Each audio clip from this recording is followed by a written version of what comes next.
కీర్తనల గ్రంథము 119వ కీర్తన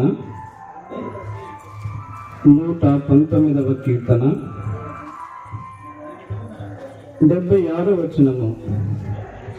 నీ సేవకునికి నీవిచ్చిన మాట చొప్పున నీ కృప నన్ను ఆదరించునుగాక. అక్కడే 50వ వచనము.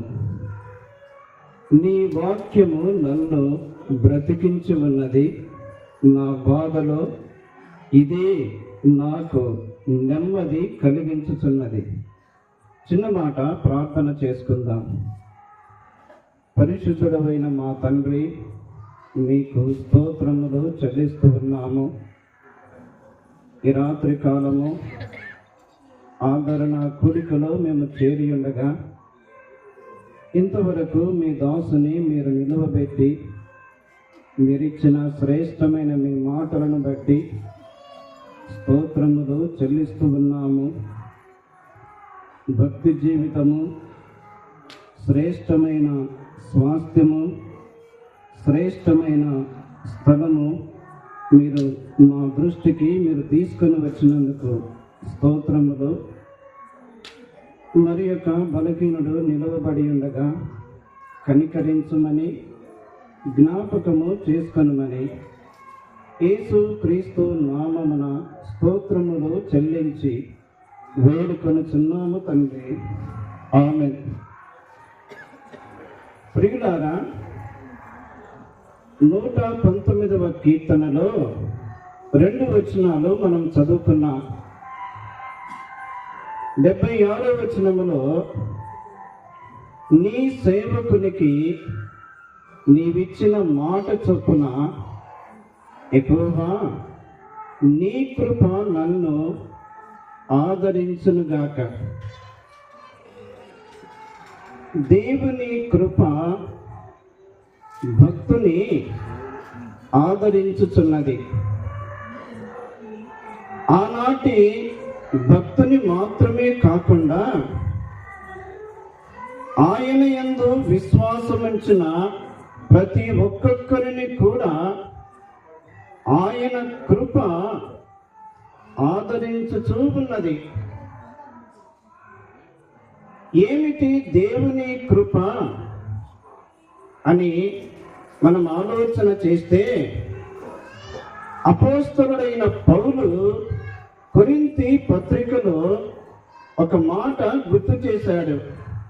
ఏమిటి అంటే, మీరు మన ప్రభు అయిన యేసు క్రీస్తు కృపను ఎరుగుదురు కదా. ఆయన ధనవంతుడై ఉండి మీరు ధనవంతులు కావాలని ఆయన మీ నిమిత్తము దరిద్రుడాయను. జాగ్రత్తగా గమనించండి. యేసు క్రీస్తు ప్రభు ధనవంతుడు. భూలోకములో ఉన్న ప్రతి మానవుడు కూడా దరిద్రుడే. ఆ ధనవంతుడు ఈ దరిద్రుడైన మానవుని ధనవంతునిగా చేయుటకు ఇష్టపడుచున్నాడు. ఏమిటి ఆయనకున్న ధనము అంటే, సమస్తము ఆయనదే. ఆకాశము, భూమి, అందులోని సంపూర్ణత ఆయనదే. 1000 కొండల మీది పశ్వాదులు ఆయనవే. సమస్తము ఆయన మూలముగా కలిగెను. కలిగి ఉన్నదేదియు ఆయన లేకుండా కలగలేదు.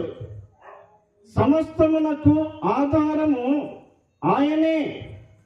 శ్రీమంతుడు ఆయనే. సంపన్నమైన స్థితి కలిగిన వాడు ఆయనే. ఆయన ఈ లోకమునకు రాకమునకు ఆయన ఎక్కడున్నాడు? పరలోకములో ఉన్నాడు, మహిమలో ఉన్నాడు. ఏ మనుషుడును సమీపింపరాని తేజస్సులో ఉన్నాడు. పరలోకములో సింహాసనము ఉన్నది. ఆ సింహాసనము చుట్టూ, సింహాసనము ఎదుట 4 జీవులు ఉన్నవి. ఒక్కొక్క జీవికి 6 రెక్కలు ఉన్నవి. ప్రతి జీవి కూడా 2 రెక్కలతో తమ కన్నులు కప్పుకొనుచు, 2 రెక్కలతో తమ కాళ్ళు కప్పుకొనుచు, 2 రెక్కలతో ఎగురుచు భూత వర్తమాన భవిష్యత్ కాలములలో సర్వాధికారియు నాకు దేవుడు పరిశుద్ధుడు పరిశుద్ధుడు పరిశుద్ధుడు అని మానక రాత్రింబగళ్ళు కీర్తించుతూ ఉన్నారు. ఎవరు? ఆ 4 జీవులు. ఎవరు?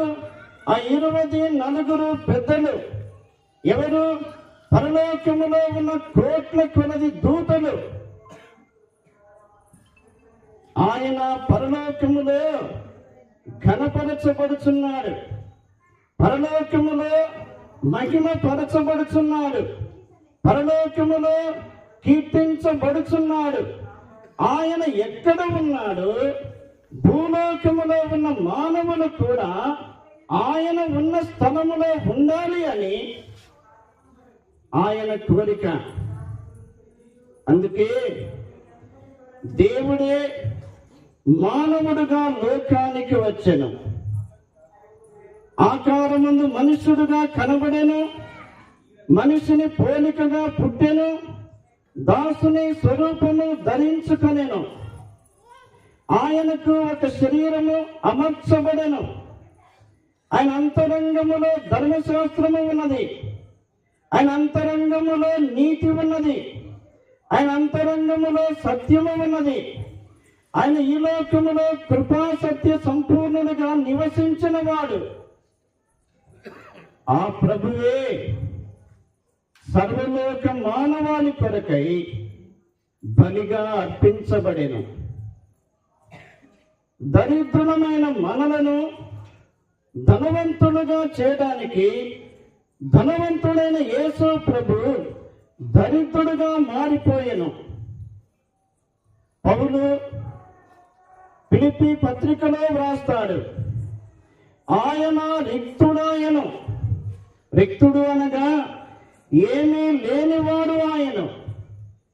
అయితే ఆ ప్రభు కలువరి శిలువలో బలిగా అర్పించబడి మరణించి మరణమును జయించి తిరిగి లేపబడెను. యేసు క్రీస్తునందు విశ్వాసముంచిన వారు ధనవంతులు. యేసు క్రీస్తు రక్తములో కడుగబడిన వారు ధనవంతులు. యేసు క్రీస్తు ప్రభువును రక్షకునిగా కలిగి ఉన్నవారు ధనవంతులు. యాకోబు తన పత్రికలో రాస్తూ, నా ప్రియ సహోదరులారా ఆలకించుడి, విశ్వాసమునందు భాగ్యవంతులుగా ఉండుటకు దేవుడు మిమ్మును ఏర్పరచుకొనలేదా? దేవుని కృప అనగా యేసు క్రీస్తు ప్రభువే. ఈ లోకములో మనకు ధనము ఉన్నా, ఆస్తి ఉన్నా, ఐశ్వర్యము ఉన్నా, ఏమి ఉన్నా కూడా ప్రభువు లేకపోతే అంతా సున్నయే. ఏమీ లేకపోయినా ప్రభువును కలిగిన వారు ధనవంతులు, వారు పరలోక రాజ్యమునకు పాత్రుడుగా ఏర్పరచబడిన వారు. అలాగైతే ప్రియులారా, ఆ దేవుని కృపయే నేటికి ప్రతి మానవుని కూడా ఆదరించుచూ ఉన్నది. రెండవ మాట, నీ వాక్యము నన్ను బ్రతికించి ఉన్నది, నా బాధలో ఇదే నాకు నెమ్మది కలిగించుచున్నది. దేవుని వాక్యము, దేవుని మాటలు, దేవుని ఆజ్ఞలు, దేవుని ధర్మశాస్త్రము దుఃఖములో ఉన్నవారికి నిట్టూర్పులో ఉన్నవారికి, శ్రమలలో ఉన్నవారికి, వేదనలో ఉన్నవారికి, కృంగిపోయిన స్థితిలో ఉన్నవారికి దేవుని వాక్యము నెమ్మదిని ఇచ్చుచున్నది. నెమ్మదిని ఇచ్చున్నది. లోకములో చూసినప్పుడు ధనము ఉంది, ఆస్తి ఉంది, ఐశ్వర్యము ఉంది, కానీ మనసులో నెమ్మది లేదు. నెమ్మది లేకుండా ఈ లోకములో జీవిస్తూ ఉన్నారు. కానీ దేవుని పిల్లలమైన మనకు దేవుడు మనకిచ్చిన శ్రేష్టమైన ఆయుధము దేవుని వాక్యమే.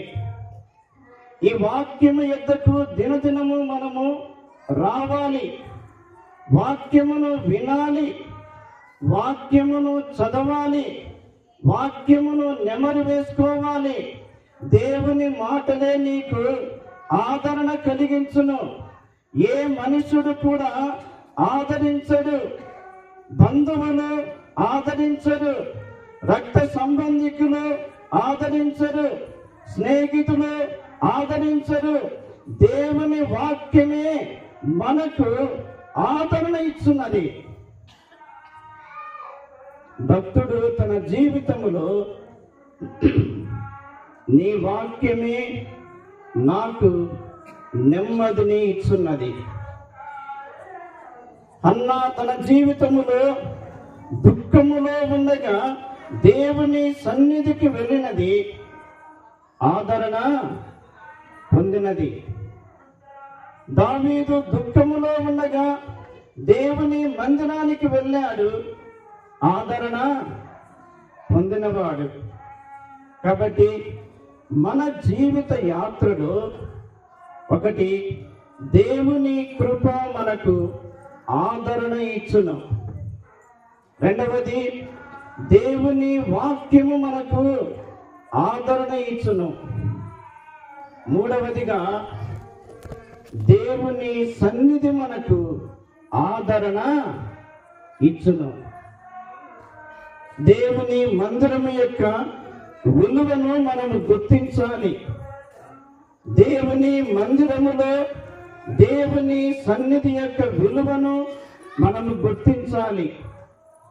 దేవుని మందిరమునకు వెళ్ళినప్పుడు, దేవుని సన్నిధికి వెళ్ళినప్పుడు, దేవునికి మనం ప్రార్థన చేయుచుండగా దేవుడు మనకు ఆదరణ ఇచ్చువాడు, ధైర్యమును ఇచ్చువాడు, పురికొల్పును ఇచ్చువాడు, ఓదార్పును ఇచ్చువాడు, ఆనందమును ఇచ్చువాడు, శ్రేష్టమైన సంతోషమును సహవాసమును ఇచ్చువాడు.